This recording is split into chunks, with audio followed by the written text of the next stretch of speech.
Olá pessoal, tudo bem? Eu sou o professor Leandro Coccioli. Hoje eu e o Conrado estamos com o professor Marcos Bueira.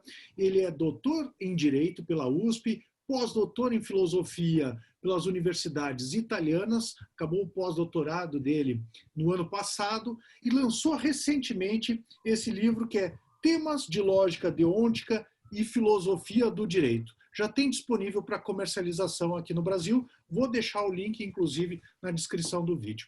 Vou passar a palavra para o Conrado para dar as boas-vindas para o nosso convidado e já formular algum questionamento a respeito de lógica jurídica, hermenêutica e interpretação do direito. Marcos, então, muito obrigado pelo convite. Boa noite, Leandro. É ótimo voltar aqui às atividades, especialmente com um convidado ilustre, com tanto conhecimento, com tanta coisa bacana que ele tem aí nessa mala de livros e conhecimento aí que ele trouxe lá da velha Itália, né? Agora recentemente também. Então é bem bacana mesmo, Marcos. É uma satisfação aqui conversar contigo. A minha curiosidade é enorme, né? Como a gente já tinha encetado assim, alguma conversa antes, eu trabalho com a filosofia especulativa, mais a hermenêutica filosófica, fundamentalmente com o Gadamer, mas também, claro, aí com o mestre Heidegger, né? Quer dizer, então é uma linha bem continental, assim. Mas eu fiquei muito curioso, sempre tenho acompanhado teu trabalho e gostaria de ouvir de ti, assim, primeiro, como é que tu te encaminhaste para isso, para essa linha, né, que não é muito, digamos assim, academicamente muito explorada, como tu estavas dizendo, né, que é um campo um campo palpitante, um campo profundo e de extrema praticidade ao mesmo tempo, né? Então, eu gostaria de saber isso aí, como é que tu te encaminhaste para este rumo. Então, eu já vou começar assim, né? Bom, em primeiro lugar, eu quero dizer que, para mim, é uma satisfação e uma alegria imensa estar aqui com vocês. Tu, Conrado, tu, Leandro, são amigos queridos. Para mim é uma satisfação e uma honra estar aqui com vocês no programa. Agradeço de coração o convite de estar aqui e dizer que para mim assim e também uma satisfação, não só porque iremos aqui tertuliar um pouco sobre temas que são, digamos, do interesse dos três, tá? Mas também porque esse espaço nos oportuniza conversarmos sobre temas desde ângulos diversos, tá? Porque o Conrado vem da tradição continental, que é o círculo hermenêutico, né? O Leandro vem da tradição jusnaturalista, digamos assim, anglo-saxônica, que é, obviamente, protagonizada pelo John Finnis. Então, né, como podemos dizer assim, um discípulo do Finnis, né? E eu venho de uma mescla entre a escolástica tardia e a filosofia analítica, né? Tentando encontrar alguma coisa ali dentro, tendo em vista, obviamente, um âmbito do saber que é a lógica e a dialética, né? Como essa área do saber pode trazer, digamos assim, vantagens competitivas para os raciocínios no campo especulativo e no campo prático, que é o caso do raciocínio jurídico, né? Eu posso dizer a vocês que sempre me interessei pelos temas da lógica, ainda que este tema não tenha sido o objeto do meu mestrado, especificamente, nem tampouco do doutorado, mas foi sim objeto do meu pós-doc, e foi um tema que sempre me acompanhou, assim, desde a minha tenra vida acadêmica, desde os inícios da minha vida acadêmica, esse tema sempre me acompanhou, né? E, em especial, depois dos anos ali 2012 para ser mais preciso, eu mudei um tanto a chave dos meus interesses acadêmicos, propriamente falando, meus interesses de pesquisa, né, que até a época eram centrados mais na filosofia prática, para justamente uma área do saber que, embora tenha sido sempre uma paixão, né, uma paixão desde o início da minha vida escolar, né, até então eu não tinha ainda dedicado a atenção que gostaria, né, até aquele momento, para esta temática, para essa área do saber, que é a lógica, né? E desde ali eu comecei a entrar profundamente nos autores da lógica, né, principalmente nos autores contemporâneos, e isso me levou para a filosofia analítica, né, e pelo interesse em tentar estabelecer uma espécie de linha de diálogo, né, de conexão ou articulação possível entre os autores da filosofia analítica e os autores da escolástica, em especial da escolástica do Barroco, né, que até então eram já objeto do meu interesse acadêmico. Já tinha traduzido o Soares, já tinha, enfim, começado a trabalhar nas traduções do Francisco de Vitória, isso àquela altura, e surgiu a ideia então de, entrando na URGS, né, no concurso para professor, montar um projeto de pesquisa destinado a sondar aquilo que poderia estar presente lá entre os escolásticos do Barroco, do século XVII, XVI e XVII, e no âmbito da filosofia analítica. Quando, para minha surpresa, esse tema, né, foi justamente a lógica modal. Né? Como a lógica modal aparecia no século XVII e como ela passa a ser tratada no século XX, né, principalmente pelas obras de Kripke e outros autores da lógica modal e também da filosofia analítica, como o Quine, o Carnap, etc. Né? Os discípulos diretos ou indiretos do Wittgenstein, digamos assim, o primeiro Wittgenstein. Né? E eu dentro dessa área de interesse, obviamente, e aí a necessidade do docente da área jurídica, né? A necessidade de casar esse interesse filosófico muito particular com um objeto de pesquisas que pudesse satisfazer, digamos assim, as exigências da Faculdade de Direito no que diz respeito à pesquisa. Né? E aí não poderia se deixar de ser, como não poderia deixar de ser, aquela área dentro da lógica que é a mais próxima da lógica modal e que tem conexões com a área jurídica é a lógica deontica. Né? Então, desde 2014, 2015, né, para ser preciso, eu comecei a mergulhar nesse tema e eu não saí mais. Virou assim uma espécie de paixão total. Né? Então, eu tenho procurado estabelecer algumas linhas de diálogo com autores que estudam lógica deontica e que estudam lógica na escolástica ibero-americana, principalmente, né?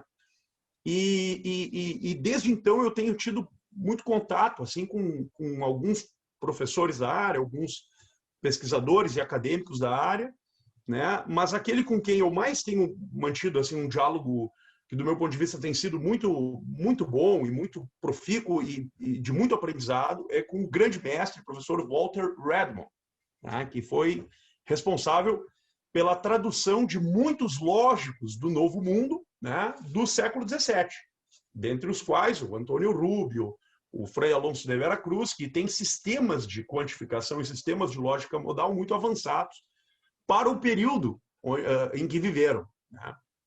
Então, esse tem sido o meu campo de pesquisa, tentar encontrar nos autores do século XVII aquilo que já no século XX se desenvolvera na qualidade de lógica modal e lógica deontica. E foi isso que me levou para a Biblioteca do Vaticano e para fazer o pós-doutorado num autor específico, que é um escolástico do Novo Mundo, um escolástico do Peru, chamado Diego de Avendaño, mas que até o presente momento tem sido estudado no âmbito da filosofia moral e da filosofia do direito e política, mas pouca, se não nenhuma atenção tem sido dada à lógica modal que o Diego de Avendaño tem de maneira implícita no seu tratado. Então, foi isso que me levou a fazer um pós-doc, mostrar como na lógica, como num tratado que se dedica à filosofia moral, filosofia da consciência, chamemos assim, né? Que é o Tesauros Índicos do Diego de Avendaño, existe uma lógica modal subjacente. Tá? E, para minha surpresa, ao investigar os manuscritos da Biblioteca do Vaticano e no arquivo histórico do antigo Colégio Romano, que é a Pontifícia Universidade Gregoriana, eu me deparei com muitos manuscritos de lógica formal e lógica demonstrativa dos jesuítas dominicanos daquele período. com sistemas avançados de lógica modal que fariam inveja a muitos lógico-modais do período do século XX, da escola analítica. De modo que muitos temas que são tratados no século XX, né, dentro do âmbito da filosofia analítica, muitos deles já tinham lá no século XVII muitas soluções, né, não vou dizer definitivas, mas soluções, embora precárias, soluções que já tinham ali uma espécie de início, de começo. Né? Como, por exemplo, o Tratado dos Signos, do João de Santo Tomás, por exemplo. Né? Ou a Súmula Logicales, né? As Sumas de Lógica do Domingo de Soto, que é um grande lógico, um grande filósofo do século, da escolástica, digamos assim, barroca. Né? Foi membro da Escola de Salamanca, por exemplo. Então, a gente nota conexões em vários temas da lógica, não só da lógica modal, mas a lógica de quantificação e a filosofia da linguagem também, a semiótica dos autores desse período, que, do meu ponto de vista, mereceriam uma maior atenção, né, dos estudiosos e pesquisadores da área de filosofia, não só da filosofia medieval e pós-medieval, como da filosofia analítica também. Né? E é isso que eu tenho feito na minha vida acadêmica nos últimos 5 anos. Justamente tentar resgatar esses autores, traduzir alguns deles e traduzir alguns manuscritos, né? E esse trabalho agora é recente e ele se perpetuará numa espécie de parceria minha com a Gregoriana, com a URGS e com a Biblioteca do Vaticano, de modo que a ideia é ir todos os anos, ficar um mês lá, né, nas bibliotecas, investigando manuscritos e colhendo os manuscritos justamente para traduzir. Né? Algo que já vem sendo feito, né, e é importante lembrar isso, pelos professores Alfredo Culleton, Roberto Pirri e Alfredo Storck na Escolástica Colonialis, no que tange aos manuscritos produzidos aqui no Novo Mundo, né, em especial no Peru e no México. Então, minha ideia é fazer algo muito semelhante ao que os professores têm feito, porém usando os manuscritos de lógica e dialética, mais especificamente, né, constantes na Biblioteca Vaticana e no arquivo da Pontifícia Universidade Gregoriana. É um trabalho em parceria, no final das contas. Né? Somos todos parceiros, digamos assim, nesse grande objetivo, que é traduzir esses autores. Né? Em suma, um pouquinho assim da minha... Eu fiquei curioso, viu, Marcos? É o seguinte, obviamente, isso aí fala por si própria a magnitude da Biblioteca do Vaticano e as fontes na Itália. Agora, eu te pergunto, assim, a língua básica, além digamos assim, da questão técnica, é o latim, né? Uhum, exatamente, isso, o latim. Então, tu encontra, digamos assim, como é que tu... fontes de pesquisa fora da Itália, Alemanha, por exemplo, ou Inglaterra, como é que tu tens, assim, o que tu me diz a respeito dessas fontes, assim? Perfeito. Bom, hoje em dia, eu diria assim, a maior parte do arquivo, né, de manuscritos relativos à Idade Média, digamos assim, a escolástica da Alta Idade Média, está na Alemanha, em Oxford, na Inglaterra, né, porque em Cambridge também há muitas coisas, e na França, na Biblioteca Nacional da França, né, de França. Esses 3 países são protagonistas do maior número de manuscritos que nós temos do período medieval. Né? Mas no que diz respeito ao período pós-medieval, chamemos assim, a escolástica, a segunda escolástica, ou escolástica ibero-americana, a maior parte dos arquivos está em 2 lugares. Na Biblioteca Vaticana e naquele arquivo que era, à época, digamos assim, dos inícios da Companhia de Jesus, o maior colégio da Companhia de Jesus por pelo menos 2 séculos, que era o Colégio Romano, onde hoje é a Pontifícia Universidade Gregoriana. E esses manuscritos estão no arquivo histórico da Pontifícia Universidade Gregoriana. Então, nós poderíamos dizer assim, onde é que está concentrada a maior produção intelectual dos jesuítas? A maior produção intelectual dos jesuítas, que corresponde justamente a esse período da escolástica do Barroco, né, estão na Biblioteca Vaticana e no arquivo histórico do Colégio Romano, que é o arquivo histórico da Gregoriana. Né? E esse foi o principal motivo que me levou a fazer o pós-doc na Gregoriana. Porque eu queria justamente, claro, além da parceria com o meu orientador e tal, o professor João Vilachan, que é uma pessoa extraordinária, um grande mestre, um grande professor, o qual eu já era muito admirador há muitos anos, e me tornei mais admirador ainda estando com ele quase todos os dias, né? Nessa temporada que lá passei. Mas, do ponto de vista de pesquisa, propriamente falando, o que me levou à Gregoriana foi justamente isso, que ali é o berço dos manuscritos daquilo que foi produzido no Colégio Romano. Tá? Lugar onde deram aulas muitas personalidades. Tá? Francisco de Toledo, Benito Pereira, tá? Que foi um grande físico, grande pensador da física. Tá? Francisco de Toledo, que foi um dos maiores lógicos do período, né, do século XVI. Pedro da Fonseca, grande pensador, grande metafísico, o Aristóteles português. Até vou fazer uma palhinha aqui, uma observação. Estamos agora fazendo a tradução das instituições dialéticas do Pedro Fonseca, Institutionum Dialecticarum Libriotto, né? As instituições dialéticas separadas em 8 livros do Pedro da Fonseca, que serão publicados aqui no Brasil, nesse ano, do qual eu terei a honra de ser o apresentador da obra. Estou fazendo a apresentação das instituições dialéticas do Pedro Fonseca, que é o considerado o Aristóteles português. Pedro Fonseca foi professor no Colégio Romano. E no Colégio Romano também muitas personalidades mais famosas foram docentes e professores ali. Como é o caso, por exemplo, do Francisco Soares. Francisco Soares foi no Colégio Romano, ao tempo que esteve em Roma. Então, é um lugar onde nós temos manuscritos dos alunos desses autores. Tá?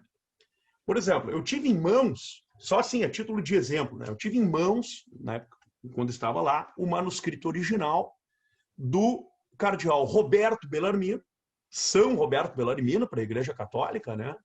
Das aulas de dialética que ele teve do Francisco de Toledo. Manuscritos originais. Né? Então, isso é um tesouro que precisa sair de lá e vir a público. Né? Só que precisa de gente para fazer isso. E eu também propondo a fazer um trabalho que eu sei que é inesgotável. Nunca vou acabar. Mas se puder fazer um pouquinho, é isso aí. Valeu! Né? É um trabalho que tem que ser continuado depois. Isso é academia, né, Marcos? Isso é academia. Cada um vai botando um tijolinho nessa obra toda. Hein? Claro! Vai botando um pouquinho, né? É assim. Viu, Marcos? Quando eu conversei contigo no ano passado e também quando eu participava das aulas na PUC, lá no doutorado com o professor Roberto Pitt, eu sempre admirei o trabalho de vocês, porque eu acho que, assim, isso que eu falei para ti já, essa possibilidade de pegar esse tesouro que tu fala, que está lá ao mesmo tempo guardado, mas não está sendo divulgado nem estudado, e colocar isso no nosso idioma moderno, né, e transformar isso, tornar isso acessível para que a gente tenha acesso. Na verdade, eu, quando considero que eu vou ler um original, já pego um trabalho que foi mastigado por uma pessoa que nem você, que nem o professor Roberto, né, que foram lá, garimparam esses tesouros e apresentam para nós, né? Então é algo assim, ó, fundamental, né? É a leitura, assim, é o trabalho primário mesmo da academia, né? E a partir daí, certamente, vai dar um impulso para a difusão da escolástica essa e desse período de história que não é tão estudado. Exatamente. Né? Eu acho maravilhoso esse trabalho. Muito obrigado. E me diz uma coisa. A questão das fontes, né? É tão difícil tu chegar nas fontes, quer dizer, então, puxa vida, isso é uma bênção, isso, alguém ir lá para dentro da Biblioteca do Vaticano e ter acesso direto e trazer para nós, no Brasil. Nós vivemos numa periferia cultural, pela distância, pela situação toda histórica do Brasil. É muito difícil, não é fácil pesquisar no Brasil. Então, quando as pessoas... eu realmente, o que eu digo, é uma bênção, uma pessoa, né, que nem tu, Marcos, que vá lá e traga diretamente dessas fontes, né, para os brasileiros. É espetacular. Colocar em português ainda, que a gente tem tão pouca, né, bibliografia em português, Nós que acabamos indo para outros idiomas por causa disso, né? Colocar isso em português é de grande valor mesmo. E Marcos, mas eu te perguntaria assim, boa parte do nosso público é o pessoal do direito, né? Qual é a importância, seja para o profissional do direito, seja para um juiz, um advogado ou um promotor, ou para um estudante de direito que futuramente quer trabalhar com direito, de estudar a lógica jurídica, né? Ou a lógica deontica também. Se tu pudesse apresentar essas duas modalidades de lógica e qual é a importância, o que vai assim, fazer com que, como ferramenta para um profissional, como isso pode modificar a atividade profissional dele? Muito bom. Bom, na área jurídica, todos nós lidamos com raciocínios práticos. Né? Quando a gente lê o Aristóteles, os analíticos, né? Lê os comentaristas do Aristóteles, a gente tem o seguinte, né? Quer dizer, o intelecto opera tendo em vista o conhecimento das coisas. E essa operação do intelecto é o que nós chamamos de razão. É o que os latinos chamavam de ratio. A ratio não é o intelecto. A ratio é a operação do intelecto. E quando o intelecto opera, tendo em vista o conhecimento das coisas, ele o faz mediante a razão, de modo que a razão, ao fazê-lo, ela o faz segundo 3 atos, que é a apreensão, o juízo e o raciocínio. Tá? No direito, nós lidamos muito com a apreensão, o juízo prático e o raciocínio prático, porque nós lidamos normalmente com aquilo que é contingente.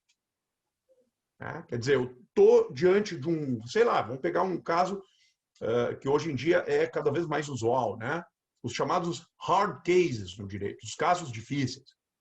E eu fico com um dilema, digamos que me apresenta inúmeras nuances, que começam na identificação do objeto contingente de uma situação, de um caso, de um case, e vai até os princípios que devem governar a decisão relativa àquele caso. E, no mais, às vezes, nós temos até conflitos entre axiomas, entre princípios, entre postulados. Como que a lógica jurídica pode me ajudar a solver esse tipo de problema? Não apenas para a vida inteira, mas vamos pegar no caso específico do direito, que é uma ciência prática. Isso pode ajudar, do meu ponto de vista, de muitas maneiras, mas eu vou selecionar apenas 3 maneiras. Ou seja, 3, digamos assim, pontos favoráveis, chamemos assim, 3 vantagens apodíticas que a lógica jurídica pode plantear dentro da ciência do direito.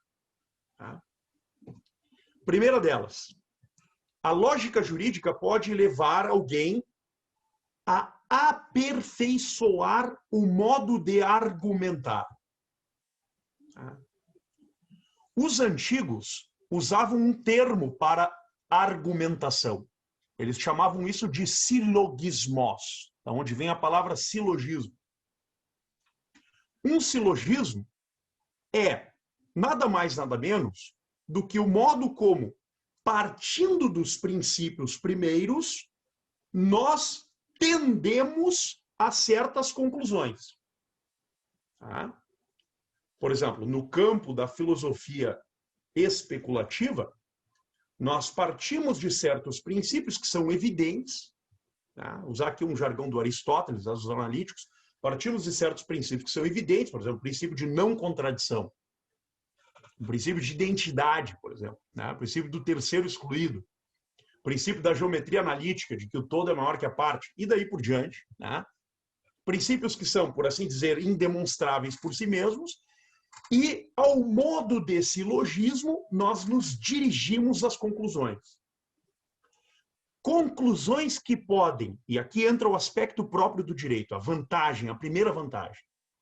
Conclusões que podem ser ou certas ou prováveis. Serão certas na medida em que as conclusões forem necessárias dadas as premissas estabelecidas. É o caso, por exemplo, do silogismo normativo, né, do qual, por exemplo, tantos autores como o próprio McCormick falam, né, e não falam nada de novo, porque estão apenas pegando Aristóteles e colocando no século XX. Tá? Ou seja, tem uma premissa normativa, uma premissa fática e uma conclusão necessária dadas as duas premissas. Por exemplo, mas no direito, boa parte dos problemas com os quais nós lidamos não suscitam conclusões certas, necessárias e seguras. Suscitam conclusões que são, majoritariamente falando, prováveis e muitas delas verossímeis. E a lógica jurídica nos leva a distinguir adequadamente esses dois tipos de raciocínios. Os raciocínios que são, por assim dizer, demonstrativos, que são próprios dessa demonstração ao modo de silogismo, que nós conseguimos quando extraímos conclusões necessárias desde princípios, que são postulativos, ou outros tipos de raciocínios, que partem de certos lugares comuns, convenções, que não são princípios evidentes, são apenas princípios que são acordados na sociedade, numa comunidade uma comunidade de linguística, digamos assim, e partindo desses topoi, desses lugares comuns, nós chegamos a certas conclusões que são prováveis. E esse é o tipo de raciocínio padrão no direito. O que no século XX nós percebemos? Alguns autores tentaram sopesar esse grau, digamos, arbitrário que existe, ou discricionário que existe num raciocínio por probabilidade, que é um raciocínio tipicamente dialético, com certos requisitos formais, que foram como que adicionando critérios formais universais a princípios da argumentação jurídica, como fez o Alexis, como fez o McCormick, por exemplo, nas suas respectivas teorias da argumentação. Critério de universalidade, critério de coerência, critério de consistência, critério, por exemplo, da utilidade, que são as consequências dos resultados da argumentação empregada, e outros critérios que, embora favoreçam a uma formalização maior da argumentação, não são suficientemente capazes de tornar uma conclusão de natureza provável, né, necessária tal como ocorre nos raciocínios especulativos padrão, tá, da lógica demonstrativa. Na área do direito, portanto, uma primeira vantagem é a de estabelecer essas diferenças. Uma segunda vantagem que eu vejo é a de aperfeiçoar o que eu vou chamar, junto com o Quintiliano e com o Cícero, de articulação entre a voz, a enunciação e a eloquência.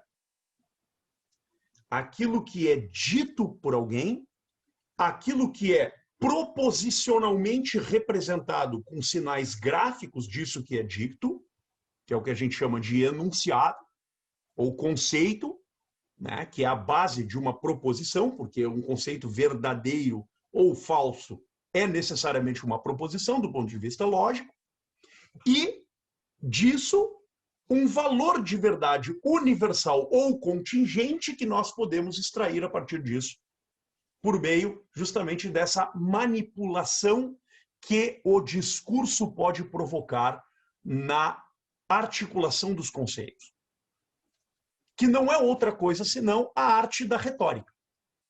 Então, a arte liberal da retórica, a ars retórica, como dizia Cícero, Quintiliano, como também ensinou Aristóteles, tem essa terceiro adjacente, que é uma espécie de, digamos, ornamentação do discurso. Quer dizer, não é só o discurso frio, né, frígido, gélido dos raciocínios apodíticos ou dialéticos, mas é aquilo que vai ornamentar o discurso e a argumentação, né, com diferenças sonoras na vocalização, impactos maiores em uma proposição ou em uma frase do que em outras, justamente para tentar chamar a atenção dos receptores da argumentação. E tudo isso vai como que tornando ao envolto da argumentação apodítica ou dialética, vai trazendo a ela uma qualificação exterior que é dada pelas técnicas, né, e pelas artes liberais, pela arte liberal da retórica, que vai como que adicionando a esse discurso uma camada cada vez mais explícita e cada vez mais preemente no interior da mente do interlocutor, chamando a atenção dele para um nível digamos, de credibilidade que, não sendo dada pelos requisitos do raciocínio demonstrativo ou dialético, será dado pelo nível de convencimento que as conclusões verossímeis da retórica vão trazer. A lógica jurídica, como é uma área abrangente, ela também se dedica a estudar o entimema, que é digamos assim, o silogismo próprio da retórica, que é quando nós passamos de uma única premissa às conclusões, conferindo a essas conclusões um caráter de verossimilhança. Tá? A lógica jurídica vai ajudar a dilucidar a retórica e a verificar se a retórica cai ou não cai nos elencos sofísticos, que é o próprio da falácia. Então, a lógica jurídica, porque estuda e se dedica à atenção que deve ser dada aos raciocínios, também vai levar alguém a atentar para o que há de precariedade e patologia em uma argumentação que a faz padecer disso que o Aristóteles chamou de elencos sofísticos, né? Ou falácias, ou refutações sofísticas, que é a melhor tradução da palavra elenco sofístico.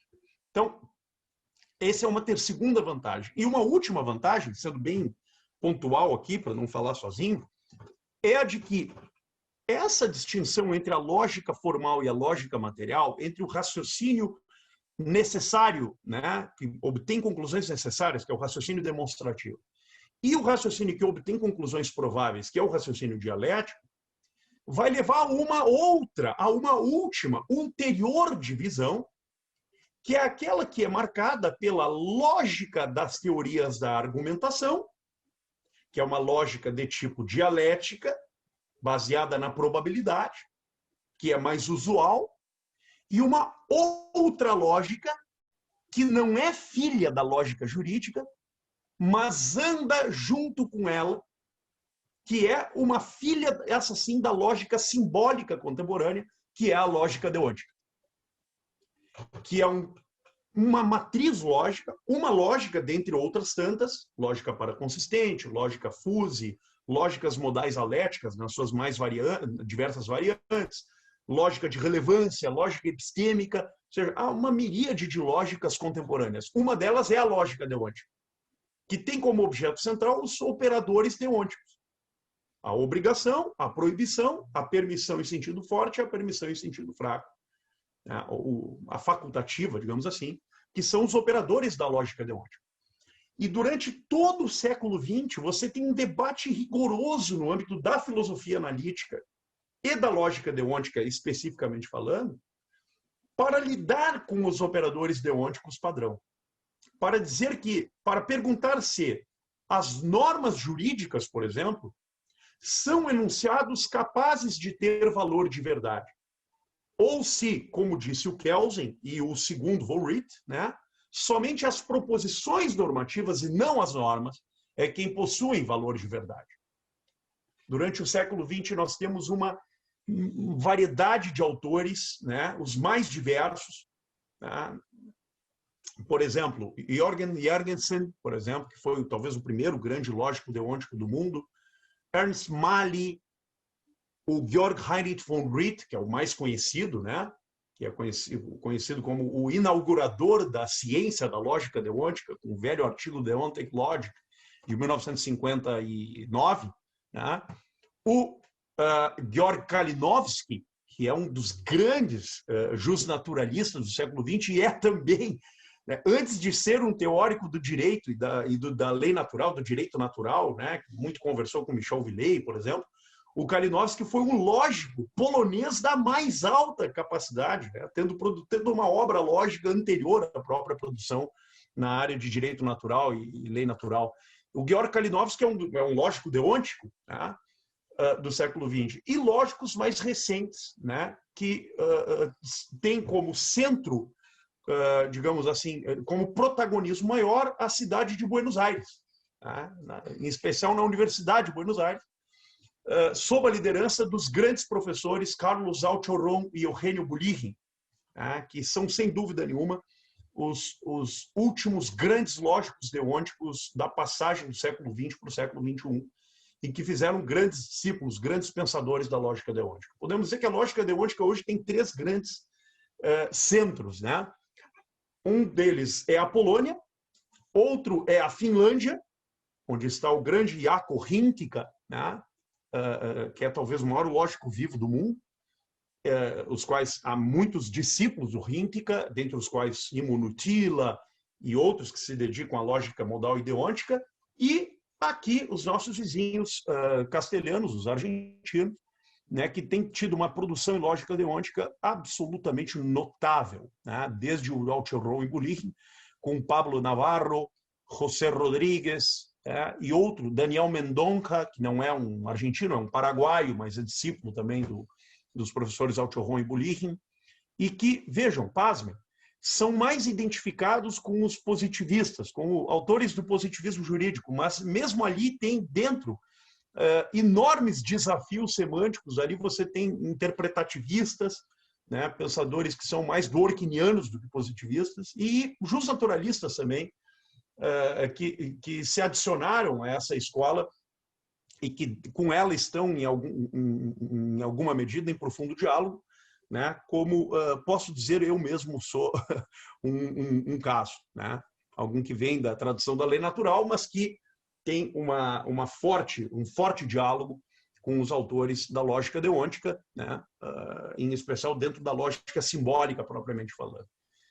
A lógica deôntica é uma espécie de, digamos, adjacente ou um auxiliar da lógica jurídica, porque a ajuda, mesmo que à distância e com autonomia, né, a aperfeiçoar os raciocínios normativos.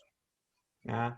Hoje, sistemas de lógica deôntica para consistente, por exemplo, têm sido usados para a solução de hard cases no direito, né, em muitos sistemas de computação artificial. Falei demais, desculpe. Não, excelente. Eu só ia te, assim, pegar e ver se eu te entendi corretamente, mas eu acho assim, o primeiro ponto, então, que você coloca é essa questão de, primeiro, ter um panorama claro, né, do que é um caso em que você consegue ter um grau, assim, dedutivo, um grau de certeza do raciocínio mais afinado, e um grau que é de probabilidade. E isso aí, em termos para um operador do direito, é fundamental para saber em que terreno ele está pisando, né? O segundo ponto é ter claro também dentro do argumento e o que é argumento mesmo e o que é esse, que nem você diz, o adorno retórico, e como usar isso para convencer. E como diz o McCormick, que eu acho, né? Mesmo um juiz, ele também se obriga dentro do direito. A própria sentença, ela busca um auditório, busca convencer um auditório de que o que ela está decidindo ali é justo também, né? É certo. Então, tanto um advogado quanto um promotor, mas também o juiz, eles dominando essa arte, essa ciência, né, lógica e a retórica como um braço da lógica, conseguem desempenhar isso de uma forma melhor. Mas me parece ainda que tem esse outro ponto que tu destacou e que talvez a gente, assim, de uma maneira bem prática, né? É que você leva isso para um outro expoente em virtude da profundidade que você domina esse tema, né?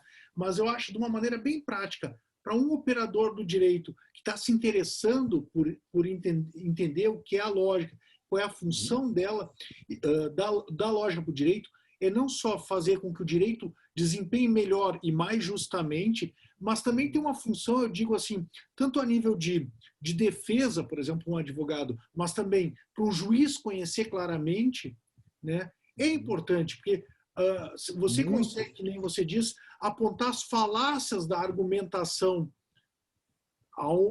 Quando a argumentação é correta, você consegue, a partir dessas ferramentas lógicas, identificar que é uma argumentação correta, mas quando é uma argumentação que é falaciosa, que nos leva ao erro, você consegue... poderíamos ter, que nem diz o McCormick, né? Na argumentação dos fatos, tem algum problema, né? por exemplo, em termos de prova ou de negativa de fatos, ou coisa parecida.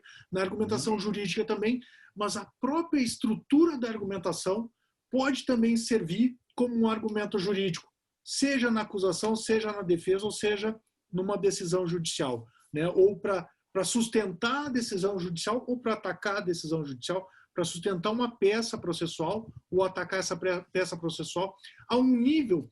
E eu até acho que a própria lei processual já vê em algumas, por exemplo, as preliminares no Código de Processo Civil, muitas delas levam em consideração, por exemplo, que dos fatos deduzidos não se deduz, você não encontra o pedido, né, que a pessoa está pretendendo lá. Eu trabalhava muito com responsabilidade civil e acidente de trânsito, e muitas vezes o que a gente via é que o cara contava uma história e lá de acidente de trânsito, só que não dizia onde estava a culpa da pessoa, por exemplo, sabe? Dizia, o cara bateu no carro, tá? Mas você tem que apontar claramente qual foi o ato culposo ou o dolo da pessoa para poder pedir uma... Porque é a exigência da lei, né?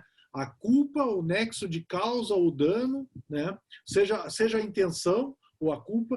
Então, sem isso, não há um ato ilícito. Sem um ato ilícito, a pessoa não é obrigada a... E muitas vezes... Eu me lembro que tinha uma época que eu fazia um estágio no escritório que a gente ia divulgar para empresa de ônibus. Muitas vezes a gente ganhava as ações porque na dedução dos fatos não ficava claro qual era a culpa. E aí a argumentação jurídica é uma argumentação com base não mais nem na negativa do direito, nem na negativa do fato, mas é uma argumentação lógica mesmo aqui, ó, do que o seu raciocínio está errado. Você falhou aqui.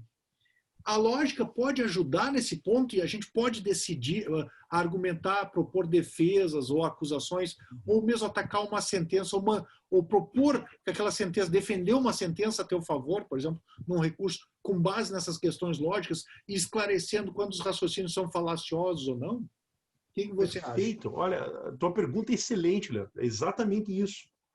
Porque o que a lógica faz, em primeiro lugar? Ela te convida a prestar a atenção devida não só no modo como você ordena os teus pensamentos, mas no objeto cognoscitivo propriamente dito. Então, do ponto de vista da linguagem, né? Existe o signo, existe o modo de apresentação e existe o significado, ou a referência, digamos assim, tá? Que é aquilo que o signo designa como tal. É o objeto propriamente dito. O que a lógica faz? Ela te convida a prestar atenção nas três coisas. No raciocínio propriamente dito, se o encadeamento desse raciocínio respeitou certos axiomas, no objeto que está sendo referido pelo signo e na trajetória que se deve constituir entre o objeto do conhecimento e a operação propriamente dita desse conhecimento, que é um conhecimento prático, no caso do direito, em razão da contingência do seu objeto. Tu falasse da culpa, por exemplo. O que o raciocínio lógico vai te ajudar a fazer? Ele vai te ajudar a, ao captar o objeto desta culpa, diagnosticá-lo, levando em consideração as suas variantes e as suas variáveis. As variantes correspondentes ao aspecto interno desse objeto, intrínseco, e as variáveis que eventualmente podem exceder esse objeto, dando a ele uma variedade de dificuldades externas, adjacentes, posteriores, ulteriores à sua constituição, no imaginário e no intelecto. O lógico, portanto, ele atenta para essas questões. E quando nós observamos a lógica atinente à vida do direito, à vida de um operador do direito, isso se torna evidente porque nós temos de atentar pelo menos para 4 pontos, 4 ângulos. São 4 ângulos que aparecem para nós. O primeiro ângulo é a velha e clássica distinção weberiana, que, aliás, o próprio John Finnis fala também, entre o caso central e os casos periféricos de um caso. Então, um caso vai ter aquele miolo, aquele aspecto que é absolutamente considerável do caso, e tem os aspectos periféricos do caso, que estão nele, mas que não são decisivos para a sua, digamos assim, para o seu conhecimento prévio, previamente falando. Então, esse é o primeiro ponto importante. O segundo ponto importante é que nós temos uma baliza a partir da qual nós devemos ler esse caso.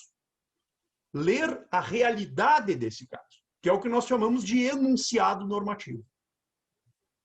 Então, é como se o enunciado normativo aparecesse entre os nossos olhos. Vamos pegar assim uma imagem figurada, uma imagem figurada para a gente ver melhor a situação. É como se entre os nossos olhos e o caso estivesse o enunciado normativo. Tá? E por meio dele nós vamos ler o caso. Só que, ao fazê-lo, tem problemas que são próprios do caso e problemas que são próprios dele enunciado normativo. E por que que isso acontece? Porque o enunciado normativo é um signo. E o nome que nós damos para esse signo, o nome coloquial que nós damos para esse signo, a linguagem natural desse signo é norma. A norma é o signo próprio desse enunciado, chamado enunciado normativo. E ele é chamado assim porque o predicado a partir do qual nós quantificamos os agentes involucrados nesse predicado, que é o que normalmente no direito nós chamamos de destinatários da norma, né? São tantos quantos possam realizar ou abster-se de realizar a ação prevista nesse predicado do enunciado. Então, a dificuldade primeira está na dilucidação desse signo ao qual nós chamamos norma. E essa dificuldade é primeiramente superada quando nós descrevemos esse enunciado. E essa primeira descrição é o que nós chamamos de proposição normativa.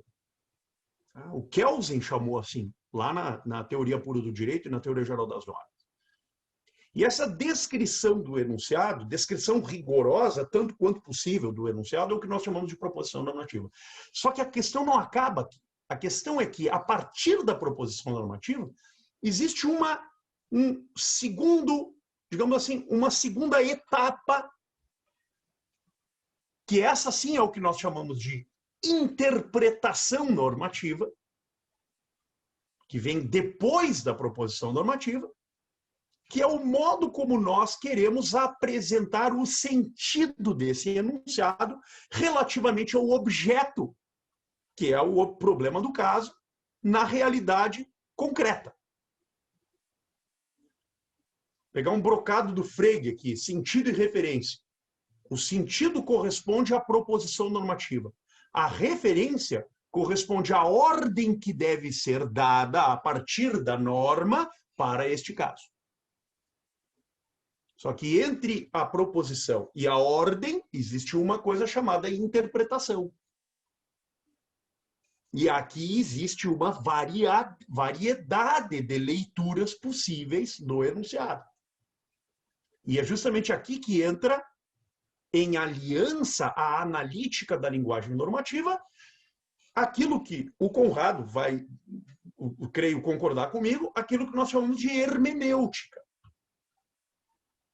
Da onde vem perihermeneas, hermeneas, hermeneias, interpretazione, tentar encontrar aquilo que está oculto.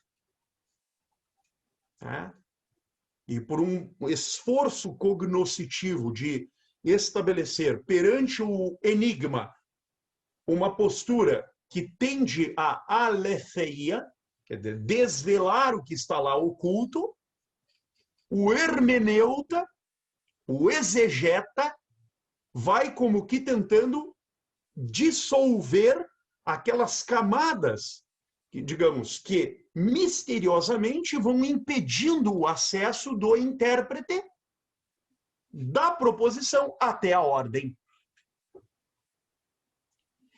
Então, para o direito, esse segundo grande ponto aparece para os operadores do direito.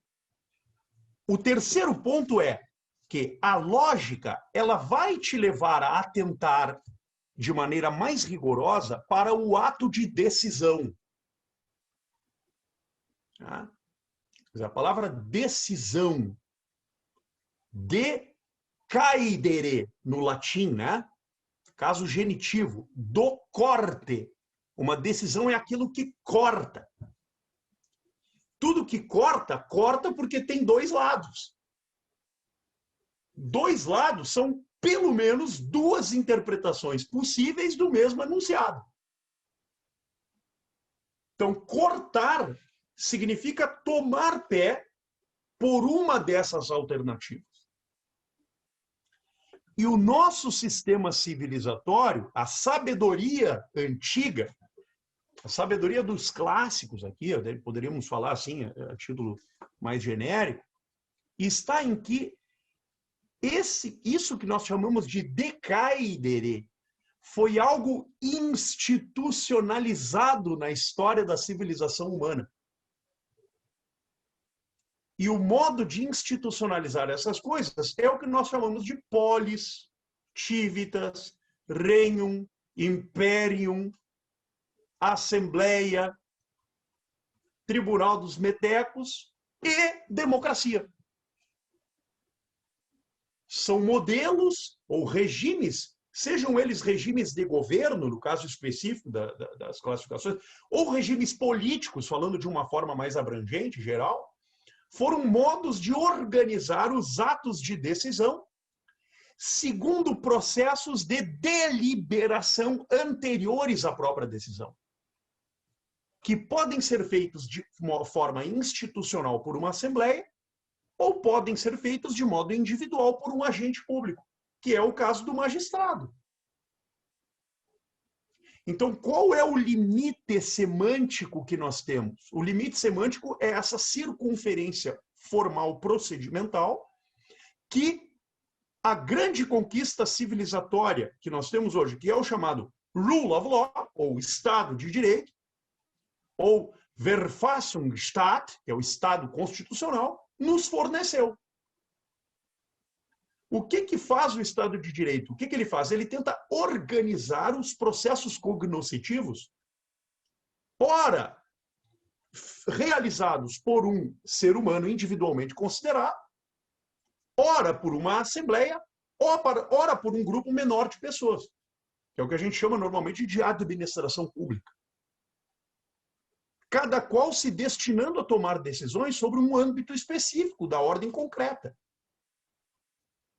E no caso específico do direito, onde há uma certa priorização do raciocínio propriamente dito dialético e ou retórico, que são raciocínios levados em consideração por um agente, mas expostos em uma comunidade linguística e, portanto, abertos a ars disputandi, isso é, à disputa, tá?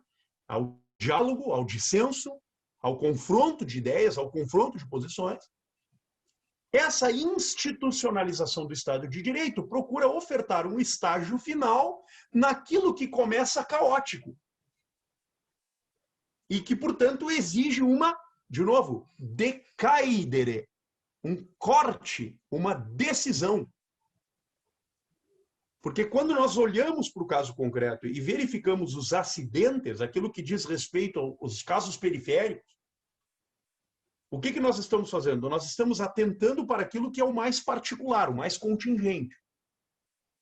E o mais distante, portanto, da universalidade do objeto, compartilhado no direito, que é o vínculo entre o enunciado e o caso concreto. Então, como é que nós vamos sopesar essa situação? Nós vamos sopesar essa situação na medida em que atentarmos para o modo como nós vamos, em deliberando os problemas do caso, decidir por uma alternativa, por meio de uma coisa chamada hermenêutica, ou exegese, né, que não é outra coisa senão uma leitura a mais próxima possível desse núcleo duro de significação que é explícito ou exposto pela proposição normativa. do enunciado sintático para a norma, da norma para a proposição, que é o âmbito semântico, do âmbito semântico para a pragmática, por meio da hermenêutica e da decisão do caso. É um processo que começa na leitura e na voz, vai para a deliberação racional e da deliberação racional para a decisão, o ato de decisão. Veja a riqueza que é o Estado de Direito. Porque no Estado de Direito existe o respeito a uma multiplicidade de esferas, cada qual tendo um processo deliberativo e um processo decisório próprio e correspondente. A lógica vai auxiliar imensamente o direito a verificar essas distinções, a uma taxonomia dos conceitos e das definições. E o último grande ponto, me parece, é o modo como, da lógica, nós vamos ao raciocínio propriamente jurídico, que é o de lidar com a velha máxima tensão entre leis, história e futuro. Lei, tempo presente. História, o modo como ela foi recebida e interpretada pelos tribunais. A história. E o futuro, isto é, o modo como os juízes podem ver o futuro da ordem ou o futuro do Estado de Direito pelo crivo do enunciado normativo, que é a lei e é principalmente a Constituição. Acho que esses são os grandes aportes que a lógica jurídica pode dar ao operador do direito. É ajudá-lo a verificar o caso nas suas variantes, nas suas complexidades, a ver melhor os casos, a ver com um olhar mais atento e com maior acuidade os problemas intestinos, digamos, da vida do direito numa sociedade. Tá? E por que não dizer isso? Também prestar muito a atenção, não apenas no que o outro diz, mas no que nós mesmos estamos a dizer. Prestar atenção na sua própria voz, no modo como você está dizendo isso. Isso é algo que os retóricos da antiguidade estudavam muito. Tá? Muito. Tenho aqui, por exemplo, desculpem a amostra, mas eu acho que é interessante notar. Deixa eu ver se eu acho em primeiro lugar. Não estou achando, infelizmente. Mas é um tratado de retórica do século XIV, do Onofrio di Firenze, tá? Que é um dos grandes retóricos da Itália do Quattrocento, tá? Onde boa parte do tratado ele faz outra coisa senão chamar a atenção para a própria voz. A vox significandi, a voz que significa. O que você está dizendo quando emprega estes termos? Tá? Por isso que a lógica na antiguidade, o estudo da dialética vinha depois do estudo da gramática. Justamente por isso. Porque antes de começar a falar, você tem que atentar para a tua própria voz. O que você está dizendo? Como você entende os significados? O Marcos, deixa eu te colocar uma assim, até para ouvir tua opinião sobre isso. A hermenêutica filosófica ela trabalha com uma posição um pouco diferente em relação às subtilitas. Uhum. As subtilitas intelligendi, subtilitas explicandi e as subtilitas applicandi. O Gadamer já entende, a posição dele filosófica é exatamente de que não há uma separação da compreensão da aplicação. Quando tu compreendes, tu já estás aplicando. Então, esse é um procedimento assim, eu acho que não é colidente com o que a gente está falando, são posições talvez aí porque tu começaste a nossa conversa exatamente colocando essa diferença e, digamos assim, metodológica, que o Gadamer ele tem uma outra visão disso. Perfeito, perfeito. Ele não desdobra isso. Ele entende que a partir do momento que tu compreender, tu já está aplicando, porque aí, claro, entra toda a questão que tu colocasse super bem no início do círculo hermenêutico, né?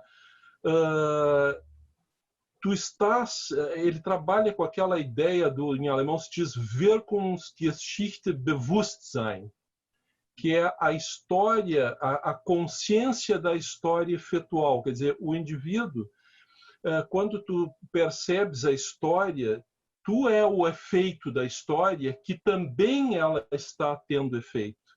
É um negócio maluco, assim. Não é, mas é muito interessante essa...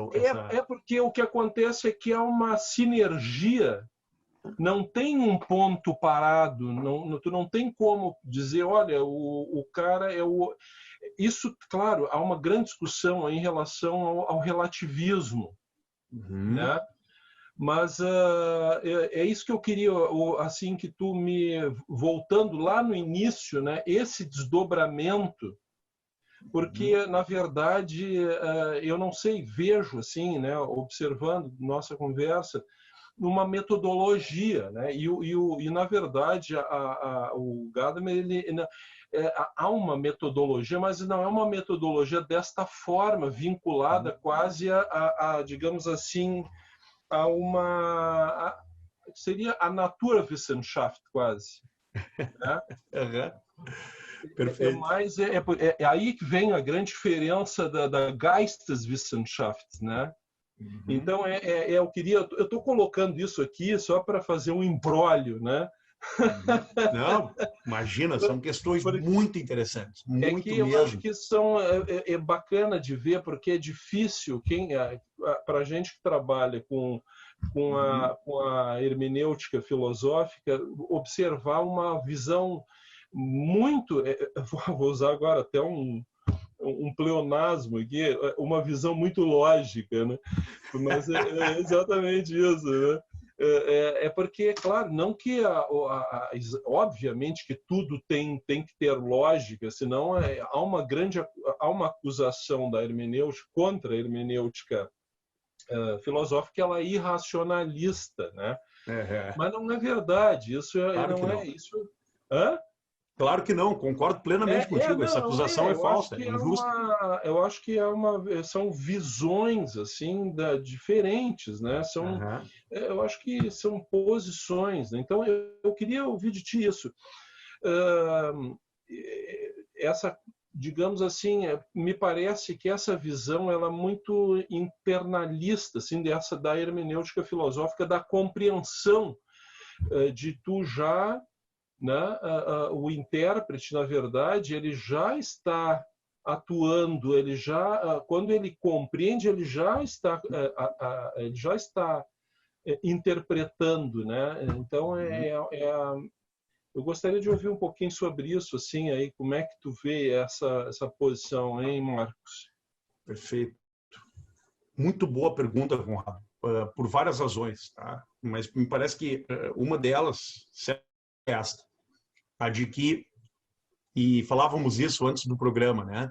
Existe um diálogo, sem dúvida alguma, possível entre o círculo hermenêutico da filosofia continental e, digamos assim, o mundo lógico ou metalinguístico da filosofia analítica da linguagem de cariz anglo-saxônico, que tem como seus dois principais precursores, dois autores que não eram, originariamente falando, anglo-saxões, que é o Gottlob Frege e o Wittgenstein.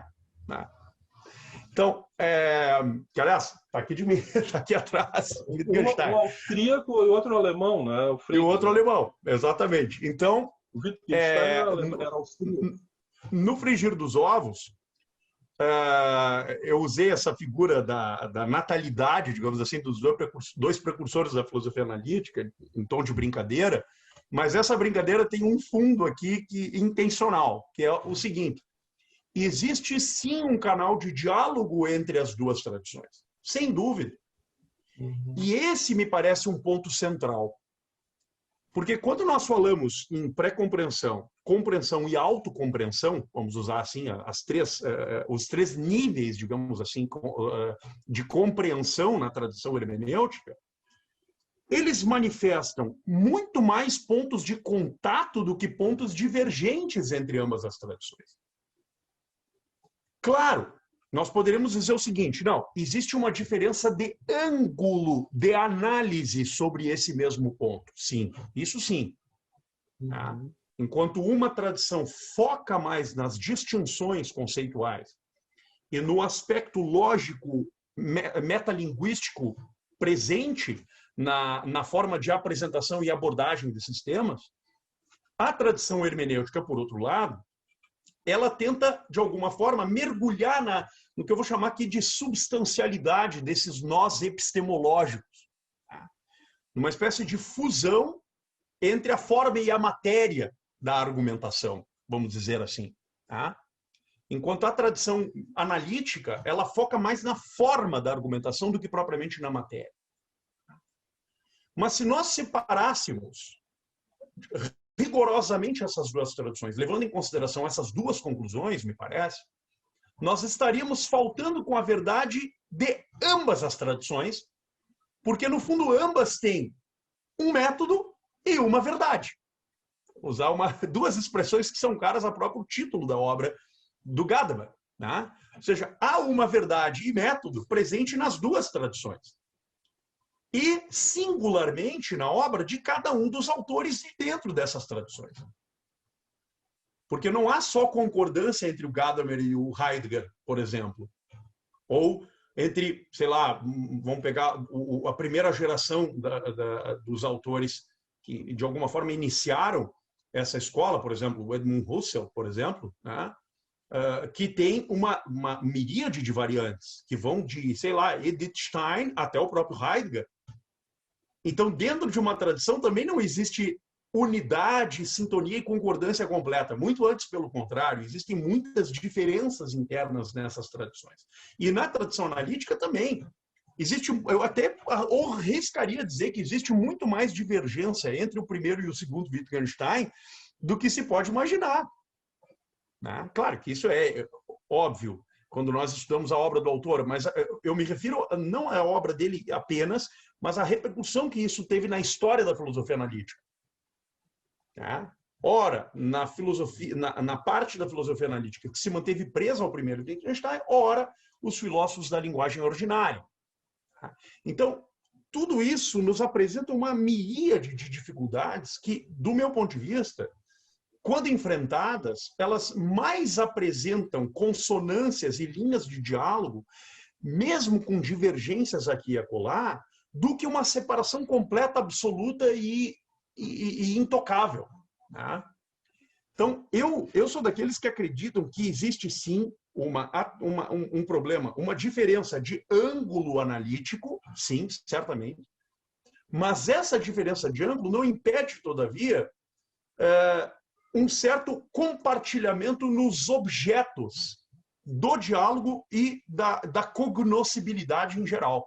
Tá?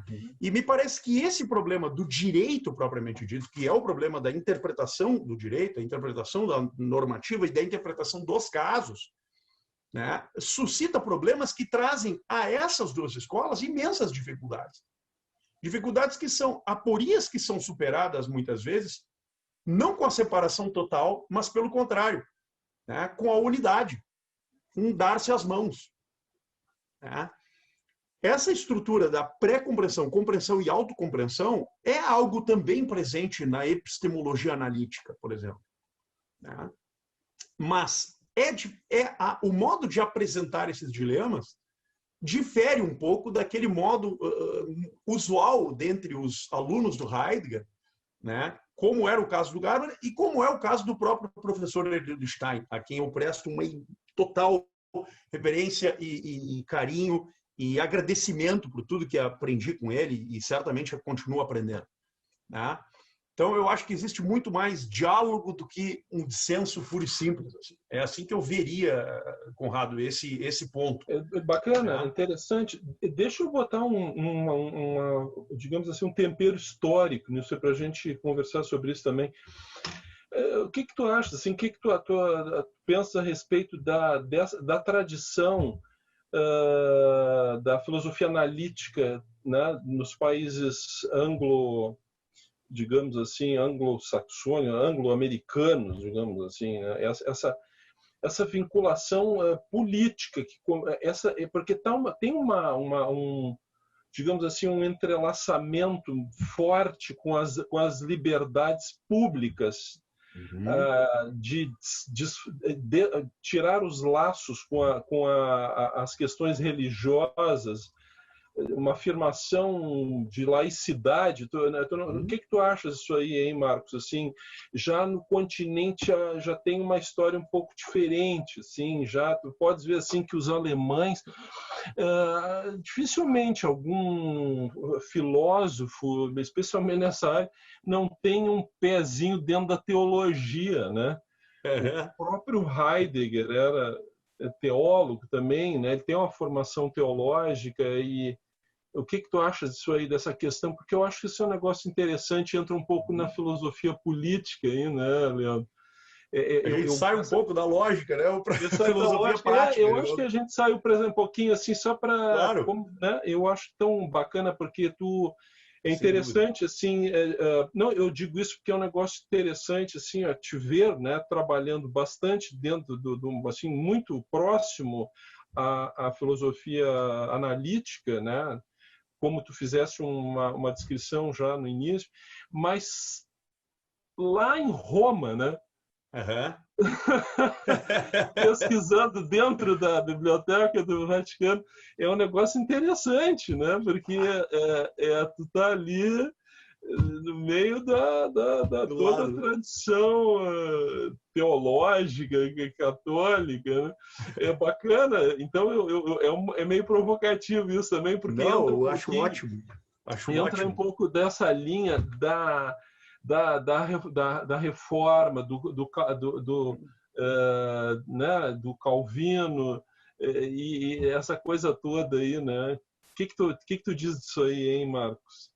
Bem, claro, isso daria pano para manga para um outro programa. Muito tempo, né? Sem dúvida. Porque é um tema, digamos assim, da mais alta relevância para quem estuda história das ideias jurídicas e da história das ideias políticas. Vamos dizer, quando nós nos deparamos com a influência que, por exemplo, o pensamento medieval teve na formação do direito, né? Por exemplo, não só a recepção do digestus e do corpus do digesto e do corpus juris civilis na formação do corpus juris canonici, por exemplo, primeiro, e mais tarde na formação do direito privado, do direito público, né? Na era moderna, a gente vai perceber muitas nuances, né?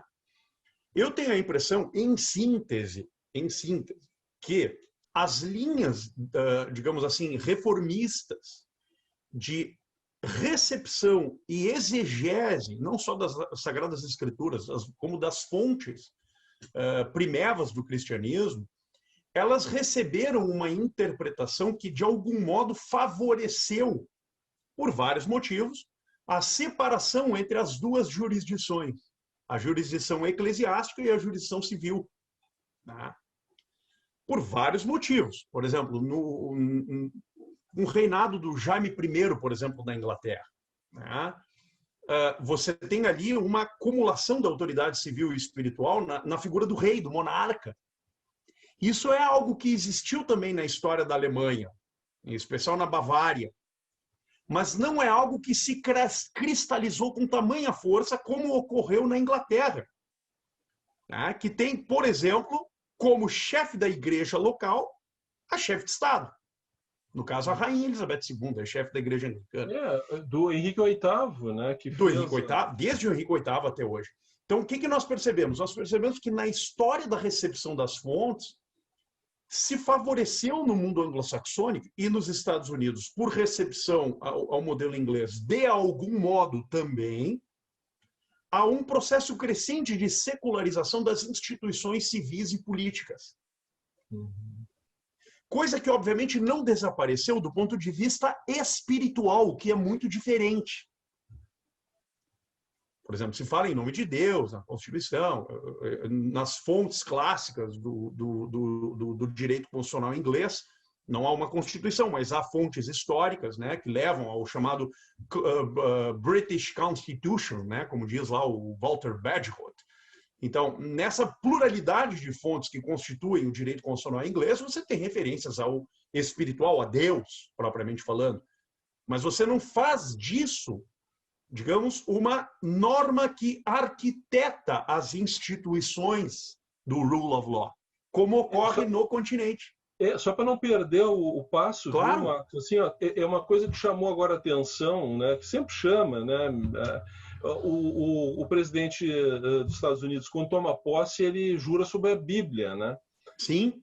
E é uma coisa interessante, né? Porque a tradição é diferente da nossa, não? E nós mesmos que somos vinculados à tradição católica, digamos assim, né? Fundamentalmente por Portugal e toda a Espanha, e quer dizer, e eles ainda têm isso, né? Os próprios tribunais ainda têm o juramento ainda sobre a Bíblia, né? Exatamente, né? Então, esse tipo de envolvimento da tradição favoreceu um processo de secularização nas instituições civis desses países anglo-saxônicos, né? Isso tudo vai fornecer a que tipo de empresa, digamos assim, né? Vamos ter um castelhano aqui. Qual é o tipo de state of affair que nós temos nesse caso? Um esforço por encontrar um fundamento para a ordem civil e política que transcende aos argumentos teológicos propriamente ditos. E encontra no terreno propriamente secular uma fundamentação que excede aquela visão clássica do estado de natureza, que era quase uma ficção, um romance, por assim dizer, né? De um modo muito romanceado na obra do Rousseau e de um modo analiticamente mais consistente na obra do Hobbes.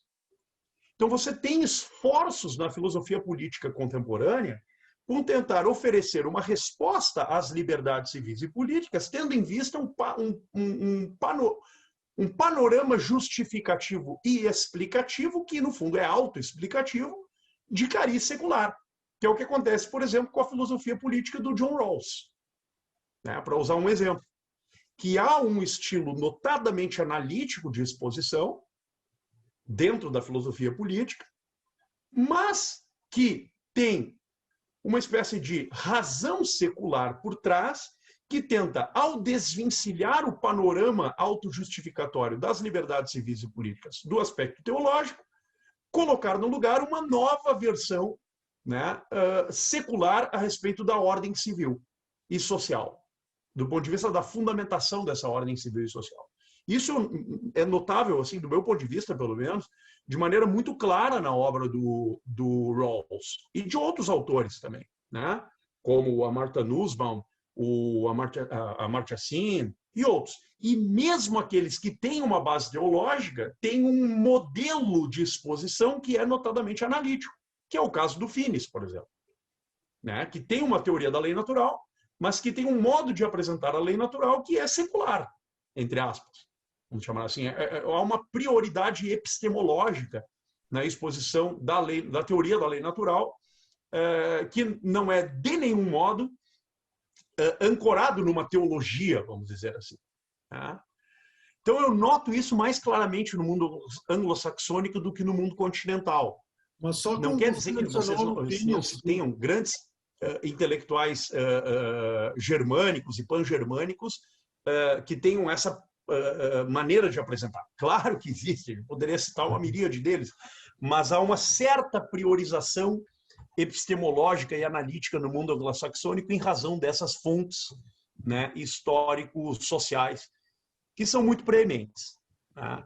Marcos, só como você mencionou no Finis, mas assim, ratificando o que tu está nos expondo, o Finis ele é exatamente isso, né? Metafísica e a parte assim religiosa da obra dele é o ponto de chegada, não é o ponto de partida. Ele começa construindo conceitos, né? Ele não parte da metafísica para chegar no ser humano em direitos naturais e lei natural. Ele parte da lei natural e dos direitos naturais para chegar na metafísica. O caminho é exatamente inverso, né? É exatamente o que você falou. Exatamente. Não, é muito bom. Eu gosto mais disso. E porque, na verdade, essa questão que nós estamos conversando, ela traz um reflexo nos próprios procedimentos judiciais. Uhum. Né? Tu vais ver assim a nossa vinculação ao direito canônico, eclesiástico, essa confusão de jurisdições, como tu disseste, os governantes assumindo papéis de líderes religiosos, digamos assim. Exatamente. Só que no continente teve a característica de que mesmo ao assumir essa condição, digamos assim, chamar para si esse poder espiritual, eles não se desvincularam da igreja. Exatamente. E diferentemente da Inglaterra, dos países anglo-saxões ali, né? Toda aquela tradição de desvincular. Havia toda a questão de justificar, tu falasse no Hobbes e depois Locke, era a grande preocupação era dar um substrato, um fundamento secular para o poder. Exatamente. Então, essa era a questão, que era diferente do continente. O continente nunca teve essa preocupação, a igreja sempre teve muita força lá dentro, né? Com a questão dos governantes, né? Tanto é que é interessante, assim, eu trago isso muito porque eu gosto muito da questão de estudar a tradição, mas não a tradição assim no sentido só no seu aspecto conservador, no sentido assim, não, o que é tradição, o que é, o que efetivamente, aliás, até me chegou hoje aqui, ó, olha aqui, ó, de um Tradition, Olha professor, só. muito interessante, um professor da Universidade de Chicago, é uma obra interessantíssima a respeito da tradição, mas não porque tu tens tradição cristã, tu tens tradição muçulmana, tu tens tradição sei lá, epistemológica e tal, e ele não, ali a tradição no sentido amplo, né?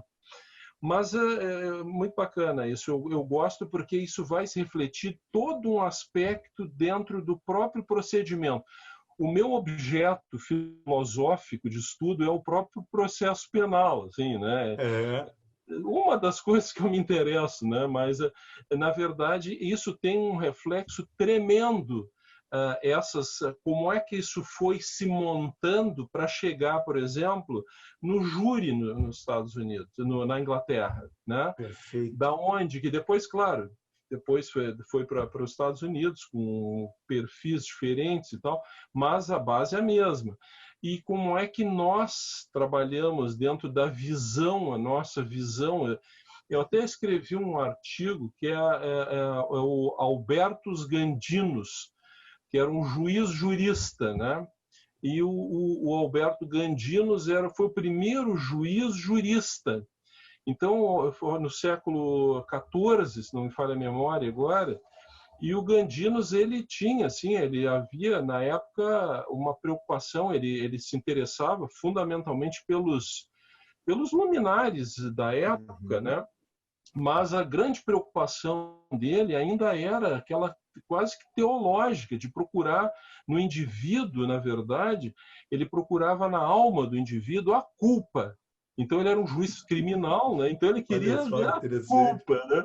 Então essa questão, essa mescla, essa mistura, ela vem no continente muito forte, e lá houve uma resistência nos países de tradição anglo-americana em relação a esse tipo de coisa. Então é bacana, eu adoro isso, porque isso também explica muito a nossa filosofia, o que a gente pensa, né? Claro.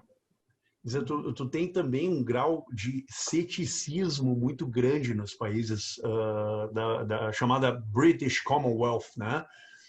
Um ceticismo, a filosofia do ceticismo foi fundamental para o desenvolvimento filosófico e do pensamento em geral, né? E no campo do direito, mais do que tudo, né? Quer dizer, o o Hume não vem do lugar errado, né? Não nasceu ao caso, ele nasceu no lugar certo, digamos Poxa, assim. é incrível, sabe assim, eu não sei se eu gosto muito sou um pouco cinéfilo, assim, eu gosto. Então, tem uns filmes assim, tem umas coisas bobas, assim, mas tem umas coisas, umas frases interessantes. Certamente, talvez nunca tenham sido ditas, né? Tem uma que é o filme da Elizabeth, né? Eu acho que é o segundo, não me lembro ali, são 2 filmes, e aí tem um momento que a armada espanhola vem atacar, eles vem invadir para terminar com ela, porque eles entendiam que ela era uma herege, né? Uhum.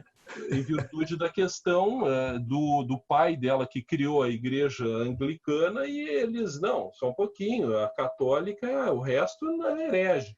Então eles fizeram a armada para atacar.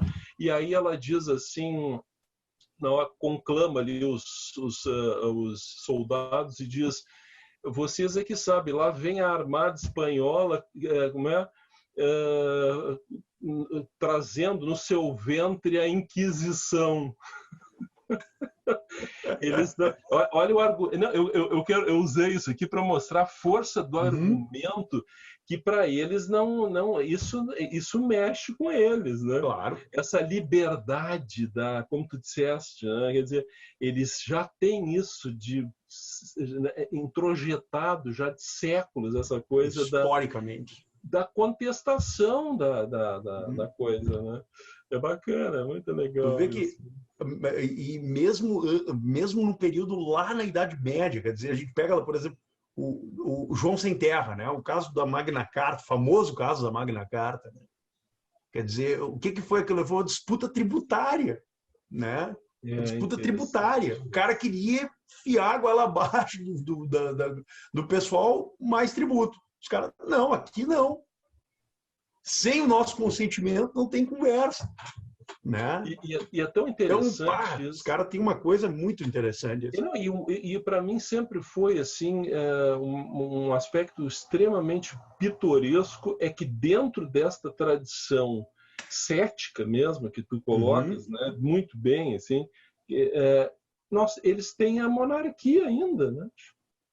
Isso é que é uma coisa interessantíssima. É interessantíssima, né? Eles conseguiram criar esse parlamentarismo monárquico, mas assim com uma independência incrível. A gente observa isso, que dá uma estabilidade muito grande. Total. Eu não vou dizer que isso seja a regra em qualquer lugar, existe uma não. Mas é uma coisa do local deles, mas que dá estabilidade. Né? Exato. Interessante. Que a rainha, sim, a rainha é uma figura decorativa, ela não faz nada. É o princípio da inação, ela só dá conselho. Só que se tu tirar ela, acabou a Inglaterra. Uma coisa assim muito impressionante isso, né? Representa próprio espírito. É o Volksgeist, talvez, né? Não sei se dá pra dizer isso. É o espírito do povo mesmo, aquela coisa que, né, é o fator de unidade do país, né? Se você tira fora, acabou o reino. Eu só quero pedir perdão aí, porque eu fiz assim, eu acabei fazendo uma curva aí, né? Eu trouxe as subtílitas. E aí com essa eu entrei na estrada mais sinuosa, sei lá. Imagina! Um pouco do tema. Porque já aproveitando, nós já estamos desviando a curva. E esse busto que você tem aí, que eu já tinha visto em outras lives que eu fiz contigo. Esse aqui? É do Dante Alighieri? Esse aqui é o Dante Alighieri. Sempre presente. Eu tenho 2 escritores prediletos. O meu hobby é ler a obra desses 2 caras, o Dostoiévski e o Dante. São os meus 2 escritores prediletos. Eu sou um fã incondicional do Dante, mas não sou estudioso do Dante, nada disso, tá?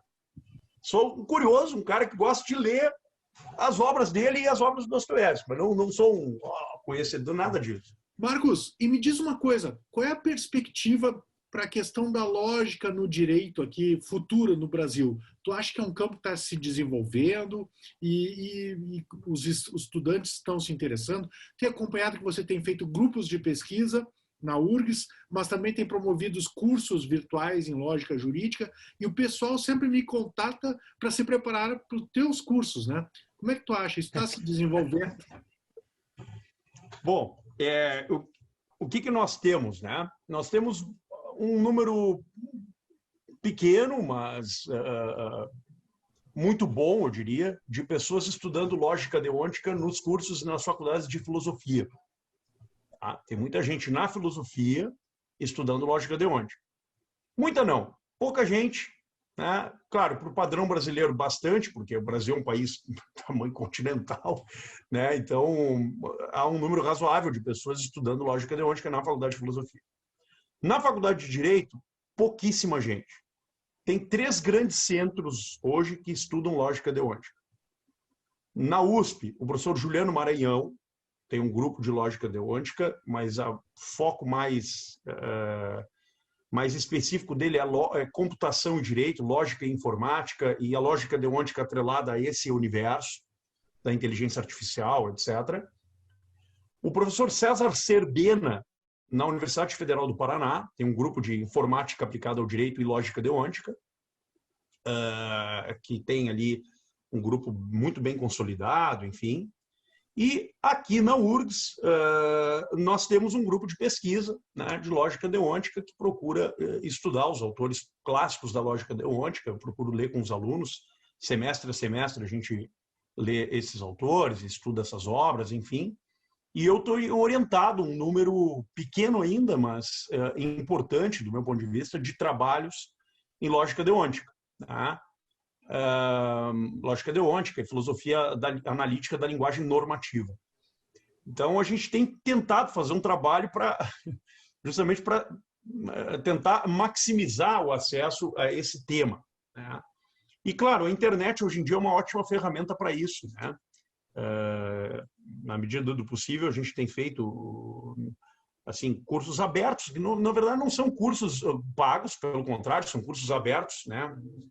Pode vir quem quer, etc. Eu não cobro nada, só vou lá e abro o microfone lá no Instagram e falo para quem quiser ouvir, ou no YouTube, enfim, disponibilizo algumas aulas ali. E o objetivo é, então, tornar cada vez mais conhecida essa área do conhecimento. Tá? Que é uma área do conhecimento que, infelizmente, não recebeu a atenção que acho que seria justa, né, e merecida de parte dos operadores do direito. Mereceu atenção, sim, de quem é da filosofia, mas pouca atenção de nossa parte. E nós estamos tentando reverter um pouco esse cenário. Tá? Por quê? Porque é uma área que tem muitas coisas a oferecer para o direito. Não só na inteligência artificial e na robotização das decisões e coisas do tipo, mas também para o raciocínio propriamente dito, né? O aperfeiçoamento dos raciocínios jurídicos. Então, é um esforço que tem sido feito. É bem verdade que essas 3 escolas, infelizmente, não têm conexões entre si, cada um está fazendo o seu trabalho, né? Poderíamos fazer mais, mas, enfim, o que importa é que o trabalho tem sido feito e espero que possa gerar bons frutos aí nos próximos anos. Tá? Eu acho que é isso, assim. Conrado, nós já vamos no adiantado da hora. Você quer fazer mais uma pergunta para o nosso amigo Marcos Bueira? Não, eu só reforçar o que o Marcos colocou, né, Marcos? Eu acho que realmente nós carecemos tremendamente desses conhecimentos. E diria isso assim, dentro do mundo jurídico, dos operadores mesmo do direito, dos magistrados, eu acho que a nossa retórica mesmo, a nossa lógica jurídica, de uma certa forma, ela tem que ganhar um outro grau de qualificação. O que eu observo é que nós, de um tempo para cá, e eu tenho acompanhado isso há muito tempo, né, há uma busca maior por conhecimentos teóricos, não especificamente aprender somente a teoria da ação no processo civil, ou os institutos de direito civil. Não se trata só disso, é exatamente a questão da argumentação, da lógica jurídica, eu acho fundamental. para enriquecer o debate e aprimorar a qualidade das decisões e dos trabalhos, não só dos juízes, mas dos promotores, do Ministério Público, dos advogados, dos assessores legislativos, dos deputados. Eu acho que o mundo jurídico ele precisa exatamente disso aí. Então, é só isso que eu queria colocar, né, que eu observo nós, assim, num momento já até de uma certa pobreza, assim, argumentativa. A gente observa isso nos trabalhos jurídicos da praxis, né? E então, mais do que nunca, eu acho que esses conhecimentos, eles têm que ser democratizados, digamos assim, nesse sentido de maior amplitude, de um espectro maior, né? E era isso. Então, eu já vou agradecer o Marcos aqui da minha parte, né? Marcos, foi espetacular, assim, a todos esses conhecimentos. Eu sei, assim, que ficaram faltando muitas coisas para nós conversarmos. Eu espero que a gente, né, Leandro, vamos fazer um novo diálogo aqui com o Marcos, porque nós ficamos, assim, numa pequena parte dos temas, né? E então, Marcos, olha, foi um prazer te rever e bater esse papo contigo, né? Olha, aprendi muita coisa hoje, foi muito bacana, te agradeço e saúde e vamos em frente, né? Vamos lá. Querido, muito obrigado, foi uma honra, um grande prazer estar aqui contigo, prazer te rever, prazer rever tu, Leandro, também, prazer em rever vocês dois. Pena que esse encontro não pode ser feito ao vivo, né? Poderemos estar aqui conversando, tomando vinho, né? junto com o pessoal e entre nós, mas vamos esperar passar essa situação, né? Tomara que passe logo e certamente estaremos juntos. Mas como tu falaste, Conrado, infelizmente não conseguimos vencer todos os temas, né? Vamos fazer mais uma, com certeza, muito prazer. Enfim, tentar enfrentar também esses temas que ficaram de fora com a mesma atenção e verticalidade que tentamos fazer nessa primeira, né? Agradeço demais, foi uma honra, foi um grande prazer, como sempre. Marcos, eu que te agradeço. Bom, você já fez aí, desde o começo do canal, vem apoiando o canal, né? Essa iniciativa a gente tem no YouTube e diversas lives também no Instagram que a gente já fez. Então, de novo, meu amigo, gostaria muito de agradecer e ficou claro o tamanho do conhecimento e da tua dedicação ao estudo da lógica e da lógica deôntica e da aplicação do direito. Eu acho que não só o pessoal do direito, mas o pessoal da filosofia e o próprio Brasil tem muito a agradecer por esse trabalho que você e o professor Roberto Pitt, ele aqui na América do Sul e você na Europa, na Itália mais especificamente, desenvolvem de pegar esse material que é um verdadeiro tesouro e colocar num idioma que a gente sabe que não tem muita coisa publicada, ainda mais dentro dessa área da lógica, e menos ainda da lógica jurídica, e disponibilizar para o nosso público. Então, eu assim, tenho visto o grande empenho que tu tem nisso e os frutos que tu já vem colhendo, pelo interesse, né? Que nem eu te digo, já te falei algumas vezes, né? Você é um dos temas mais pesquisados no canal e os teus vídeos certamente são sempre um sucesso lá no canal, né? Então e que nem muitos do pessoal que me acompanha, quando você fala que vai lançar um curso ou um grupo de pesquisa, eles vêm me pedir dicas para saber como se preparar para acompanhar. Ô, professor, o que eu posso ler para poder acompanhar, né? Então, você já é uma referência nacional e certamente cada vez mais, inclusive internacional, nesse tema. Então, assim, meus parabéns, é um belíssimo trabalho de importância para a academia brasileira que você vem desenvolvendo em termos de divulgação da lógica do direito, o que é, assim, de fato, um âmbito que os três concordamos que deve ser desenvolvido aqui no Brasil, né? E isso vai qualificar o nosso direito e os operadores do direito, que é uma ferramenta, assim como a hermenêutica, a retórica, ou mesmo o conhecimento do Código Civil, do direito civil, do direito penal, do processo, é uma ferramenta também para qualificar e a gente conseguir ter uma justiça com mais qualidade. Então, só lembrando que o Marcos lançou esse livro agora no final do ano passado, que é Temas de Lógica, Deôntica e Filosofia do Direito. Vou colocar link para o livro, link para o canal no YouTube do Marcos Boeira e também link para as redes sociais do Marcos Boeira na descrição do vídeo. Então, muito obrigado, meu amigo. Sempre um prazer te rever. Uma honra. Assim que acabar a quarentena, então, temos que fazer uma pizza ou um churrasco que nem a gente fazia antes, né? Certamente, certamente. Podemos fazer aqui na minha casa. Tá combinado já, tá combinado. Vamos mesmo. Abração, então, senhores. Bom encerrando aqui. Grande abraço. Muito obrigado. Valeu.